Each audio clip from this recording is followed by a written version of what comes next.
एक तो ये बालक है, सबसे पहले तो उसका नाम बड़ा अच्छा लगा मुझे। बालक का नाम है ऋग्वेद।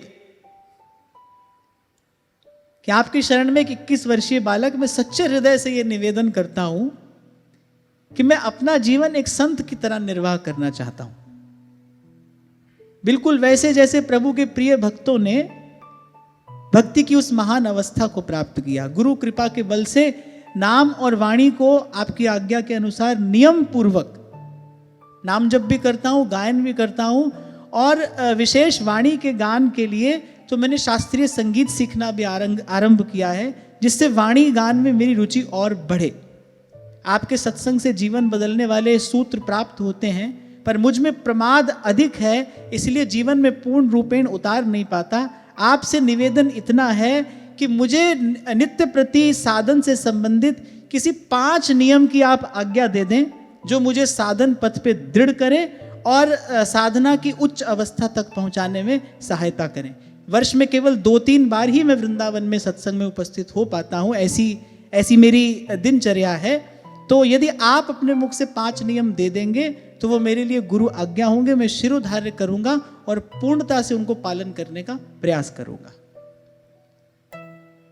ऐसा मैंने कहा, बड़ा सुंदर नाम है और प्रार्थना भी बड़ी सुंदर है। मुझे लगता है कि शक्ति की सफलता, शक्ति की सार्थकता हमारे ईमानदारी से प्रयास करने में ही तो है। हम अपनी ओर से प्रयास में कोई कमी ना छोड़ें। तो इस बालक ने पूछा 5 नियम आप मुझे बता दें। और मुझे लगता है कि ऐसे बहुत से बालक हैं जो बाहर पढ़ते हैं, बाहर नौकरी करते हैं,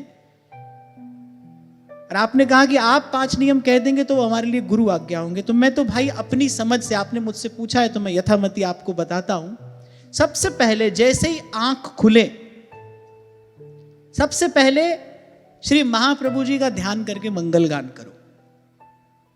अपने आचार्य के स्वरूप का ध्यान करो, बार बार महाप्रभु जी के चरणों में प्रणाम करो, और वहीं शैया पर बैठे बैठे ही मंगल गान करो।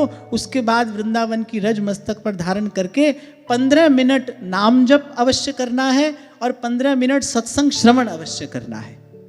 3 बात, भक्तमाल से एक भक्त का चरित्र चिंतन अवश्य करें। 4थी बात, और 5वीं बात, श्री ठाकुर जी की सेवा में भी नियम से उपस्थित होना है।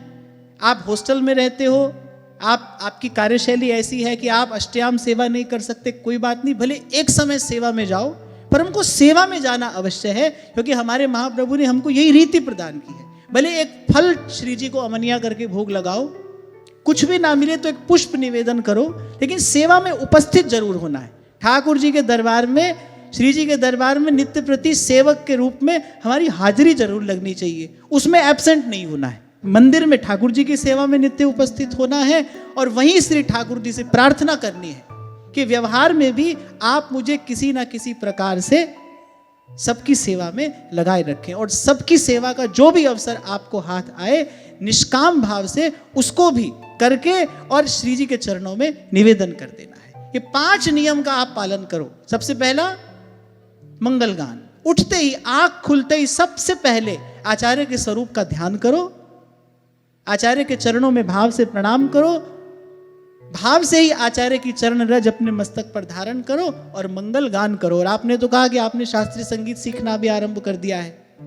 भोर के समय सुंदर स्वर से मंगल का गान करो। मंगल गान करते ही मंगल होता है, सर्वविध मंगल होता है। इसीलिए श्री सेवक जी महाराज ने इस प्रकरण का नाम ही मंगल गान प्रकरण रखा है। मंगल गान करो, उठते ही सबसे पहले दिन का मंगलाचरण होना चाहिए। उसके बाद स्नान आदि करके वृंदावन की रज भाव से और प्रत्यक्ष रूप से भी नित्य प्रति अपने मस्तक पर धारण करो। 15 मिनट के लिए नाम जप अवश्य करना है, 15 मिनट के लिए सत्संग श्रवण अवश्य करना है। नित्य प्रति भक्तमाल जी में से एक भक्त का चरित्र चिंतन आपको करना है, और श्री ठाकुर जी की और सबकी नित्य प्रति सेवा करने का भी प्रयास करना है। 5 नियम आप पालन करो, श्री जी आप पर कृपा करेंगी। आपके प्रश्न से बड़ी प्रसन्नता हुई। आपके लिए हृदय से बहुत बहुत शुभकामना।